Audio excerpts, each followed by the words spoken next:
You can stand on a planet where the sky is molten rock, the rain is liquid iron, and the wind is made of razor-fast glass shards driven sideways at twice the speed of sound. And all of it is just gravity, heat, and starlight doing exactly what physics says they should. When we talk about extreme planets, it's easy to imagine science fiction breaking the rules of nature. But the real universe doesn't need to cheat.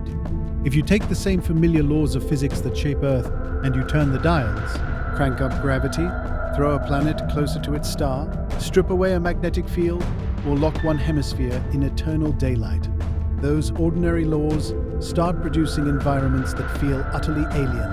Lava oceans, atmospheres made of rock, metal, or even glass. In this chapter, we'll decode the wild physics that makes those worlds possible, how gravity, radiation, heat, and tidal forces combine into some of the most hostile weather systems in the cosmos.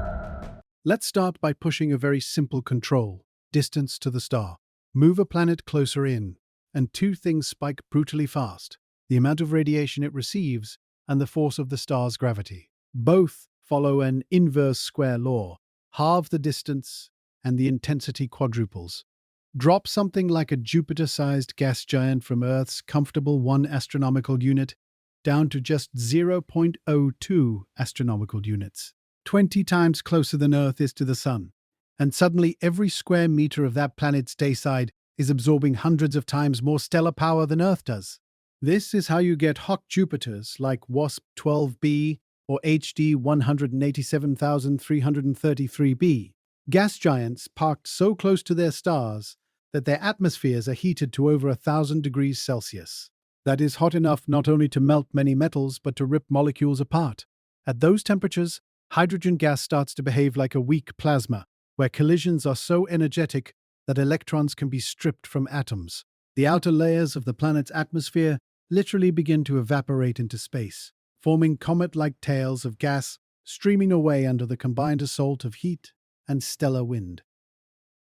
Radiation here doesn't just mean visible light. It's the full spectrum of photons the star emits: infrared, visible, ultraviolet, and sometimes a brutal dose of X-rays. Ultraviolet and X-ray photons carry enough energy to ionize atoms, kicking electrons free. When these high-energy photons slam into the upper atmosphere of a close-in planet, they heat it to thousands of degrees. Gas expands when it's hot, so the atmosphere puffs up, becoming more extended and tenuous. At some altitude, the thermal speed of the gas particles, their average random motion, reaches or exceeds the escape velocity of the planet. For hydrogen, at a few thousand Kelvin, that's tens of kilometers per second. If the planet's gravity isn't strong enough to hold those fast-moving particles, they simply leak away. This process is called hydrodynamic escape, and it can be so intense that the mass loss is measurable over human timescales. Observations with the Hubble Space Telescope have caught this in action, watching clouds of hydrogen and helium trailing behind hot Jupiters like WASP-69b. The star's wind, a stream of charged particles not unlike our sun's solar wind, then grabs those escaping ions and drags them outwards, sculpting them into long magnetically guided tails. Now, put that overheating planet into a gravitational straitjacket, tidal locking.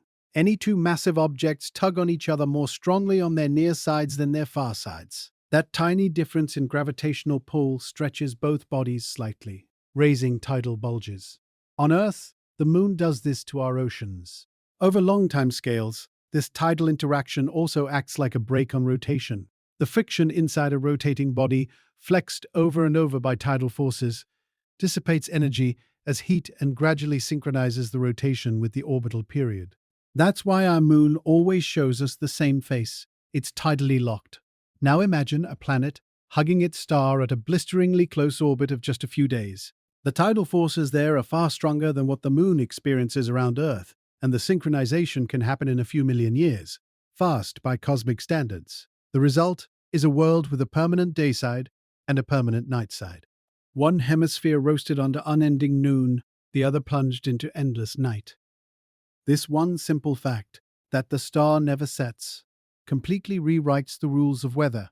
On Earth, day and night chase each other, constantly shifting where heat is deposited. On a tidally locked planet, heat input is brutally asymmetric.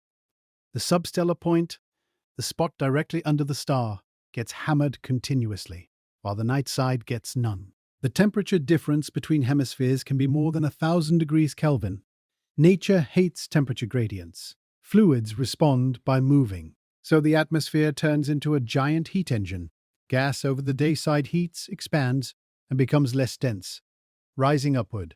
At high altitudes, this hot, low-density gas flows toward the colder night side, where it radiates heat away to space, cools, and sinks. Near the surface, cooler, denser gas flows back from the night side to the day side, completing a global circulation loop.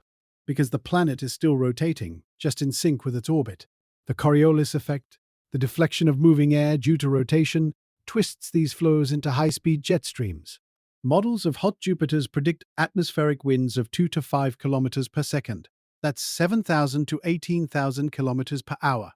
For comparison, Earth's jet stream maxes out around 400 kilometers per hour. These exoplanet winds are not just supersonic, they're supersonic in an atmosphere that is itself hot, thin, and sometimes loaded with exotic clouds. Take HD 183,303b. It's another hot Jupiter, roughly 63 light-years away, orbiting its star every 2.2 days. Its dayside temperature is around 1,000 degrees Celsius. At those temperatures and pressures, the atmosphere can't form water droplets like Earth's clouds. Instead, certain silicate minerals, basically components of sand and rock, can evaporate, stay aloft as a vapor, and then condense at cooler, higher altitudes into microscopic glassy particles. Think of it as a planet where clouds are made of ground-up rock. Observations of its atmosphere's spectrum show signatures consistent with silicate particles, and models suggest these could be blown sideways by winds of around 7,000 kilometers per hour. If droplets or grains of that silicate material fall out of those clouds, you get something like glass rain, driven horizontally at twice the speed of sound. Technically, those particles are more like fine shards or grains than windowpane glass, but at those speeds, even dust becomes a sandplaster. Gas giants aren't the only ones pushed to extremes. Rocky planets can be roasted just as thoroughly. Consider 55 Cancri E, a so-called super-Earth, about twice Earth's diameter, orbiting so close to its star that its year lasts just 17 hours. The dayside temperature has been estimated at over 2,000 degrees Celsius. That is hot enough to not just melt rock, but to keep large regions of the surface in a permanent molten state. A lava ocean. On Earth, lava is a relatively rare surface feature. On a world like this, it can be the default landscape. A simple way to think about this. Rock is made of minerals with specific melting points. Many silicate rocks begin to melt around 1,000 to 200 degrees Celsius, fully liquefying by about 1,400 to 600 degrees, depending on composition. Imagine an entire hemisphere where the temperature never drops below that range. The solid crust can't solidify. It becomes a churning, incandescent sea. Now, lava behaves like a very viscous fluid. It can convect. Hot, less dense magma rises, cooler magma sinks. On a tidally locked lava world, that convection is driven not only from below by internal heat, but from above by relentless stellar radiation. The surface of the lava ocean facing the star absorbs enormous energy, becoming hotter and less dense, causing it to swell and flow outward, while cooler,